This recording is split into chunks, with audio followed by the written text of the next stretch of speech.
don't think you're safe there. There are problems in a vast region that I will list for you. Tonight, there is a flash flood emergency in Kendall County until 8 o'clock. And there's a flood watch across pretty much all of south central Texas. There is a high risk of excessive rainfall in the area from Sonora to Del Rio, including Eagle Pass, over to Bulverde. Again, in these areas, there's already about 10 to 15 inches of rain already on the ground, and there's another 10 to 15 inches of rain expected through tomorrow morning. So in those regions, expect a lot of rain, a lot of water, and a lot of rising waterways. There remains a low threat of tornadoes in various areas that will be impacted by this. But again, our main concern is rising rivers. We've been working very closely with local officials across the entire affected region, and they say there are no unmet needs. We have received assistance already from the states of our neighbors, Louisiana and Oklahoma. We are grateful to them for assisting Texas at this time. And now I would like to turn it over to Chief Nimkid with the Texas Division of Emergency Management. Thank you, Governor. I want to hit some of the highlights. This is a life-threatening rainfall event. It is not only the amount of rain that will fall, but it is very important to the rate of fall. Meteorologists are reporting in some cases up to 3 inches per hour. It doesn't matter where you live in Texas. 3 inches of rain an hour will cause flooding.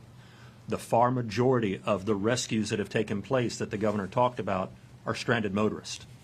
Do not drive on the road where you cannot see the road. If there's water on the road, turn around, do not drown.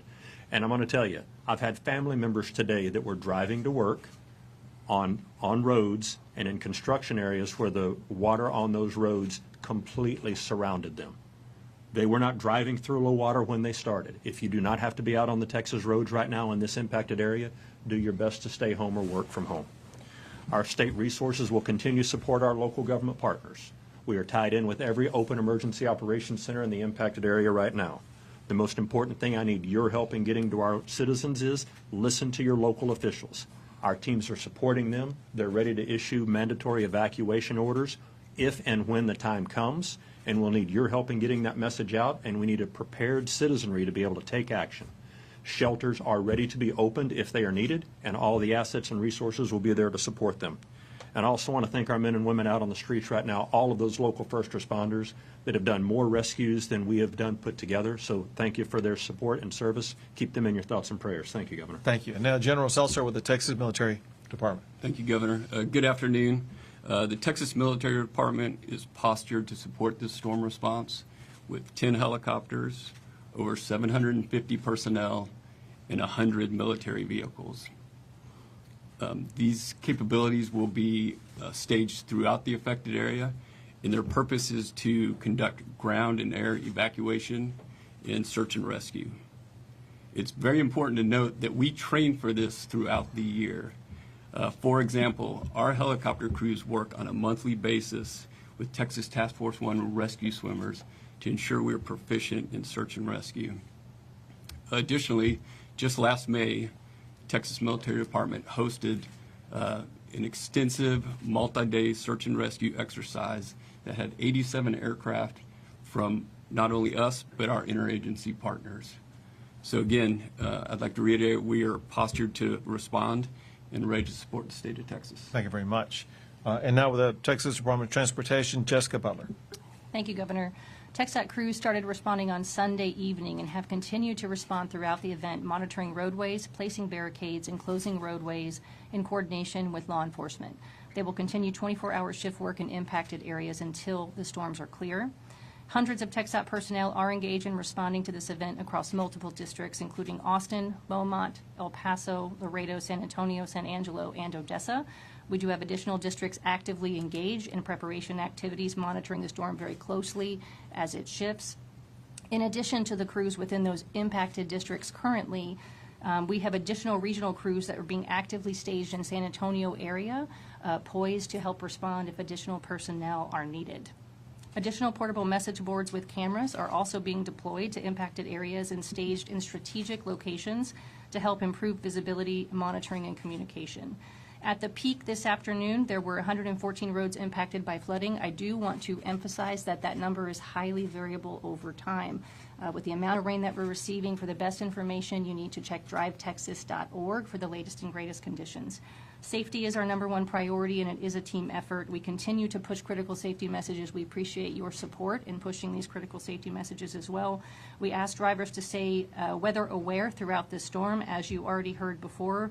If you don't have to go out on the roadway, we encourage you not to be out on the roadway in a storm like this.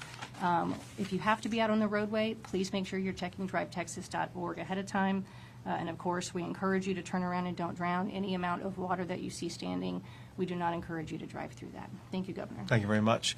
We'll take some questions. I feel like a lot of Texans turn off those emergency government alerts on their phones and don't therefore get iPause alerts. Anything you can say to them during this time? So if you're not getting alerts, just be aware of what's going on. If you're in the regions that are located on this map, which is about a quarter of the state or more, know that you're going to be facing life-threatening water. That if you're driving around, especially in the dark, you could easily put yourself in a position where you could lose your life. You don't need a further alert than what you're getting right now. Be aware of your surroundings. We're getting maybe record-setting rain over the next 12 to 24 hours.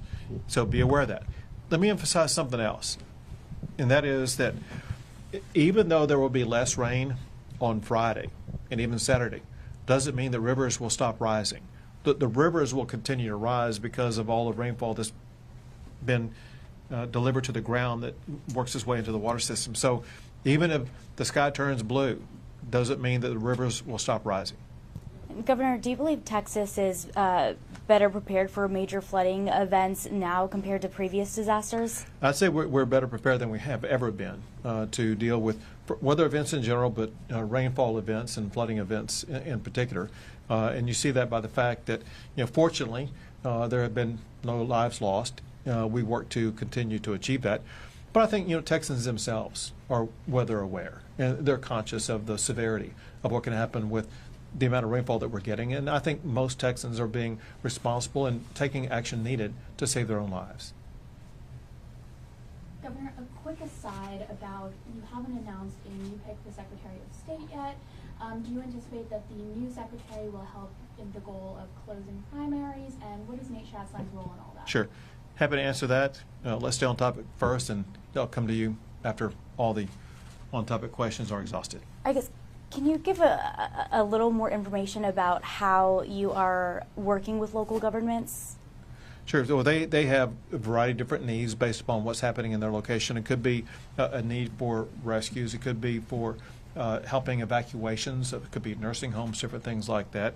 It could be access to clean water or places where people can stay for the next 24 hours, things like that. But you may have more information about what you're dealing with as you're responding to the local officials. Thank you, Governor. So any city or county, any counties that have an emergency operations center open, the agencies represented here have staff in those local emergency operations centers. That's how tight the coordination is between our organizations. Thank you. Sure. The state's been working with counties and cities to get some further alerting systems, including sirens after the floods last year. We called a bunch of those counties and cities today, and a lot of those are not in place yet. Anything you can say about what kind of urgency the state is trying to get those systems in place with? Well, so there should be sirens that are up and running in the Guadalupe River area around all those campgrounds. I know that was absolutely required, and I thought they were up and running that location. There are other river basins, obviously, across Texas. And over time, we will ensure that sirens and other warnings are going to be available. Governor, while this is obviously a different threat than last year's floods, you did mention that it's supposed to be more rain than we got last year. Can you talk a little bit more about just what the state is doing to ensure that something like that doesn't happen again, especially as some people are still rebuilding their homes from last year's flood? Sure. So the flood last year was in almost a canyon-type area as opposed to something that may be more flatland and things like that. So it resulted in such a fast rise of water. I've heard something like 26-foot rise in 45 minutes. I don't think we'll see that type of rise in what we'll be experiencing over the next 24 hours. However, there will be flooded rivers. That'll be very dangerous. Bottom line is we got to make sure, regardless of the region, that both the state and local officials are informed and prepared and ready to respond to whatever may be coming their way right now.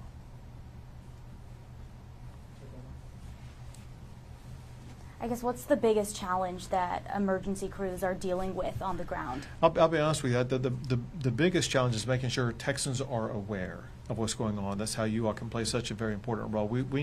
If every Texan is aware of what's going on and realizes they can protect themselves over the next 24 hours, everything's going to work out just fine. Go back to your question again. Yeah, of course. So unrelated, but you haven't yet announced your pick for Secretary of the State. Do you hope that the new Secretary will assist with closing primaries? And then what is Nate Schatzline's role in that? Right. So there will be an announcement of a new Secretary of State here in the coming weeks. And listen, their primary goal is very simple, and that is to ensure that the elections that take place this year will be conducted flawlessly, and make sure that every vote cast counts, but that only legal votes are cast.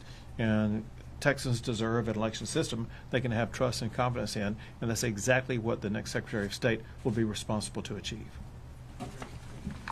Thank you all very much. Thank you.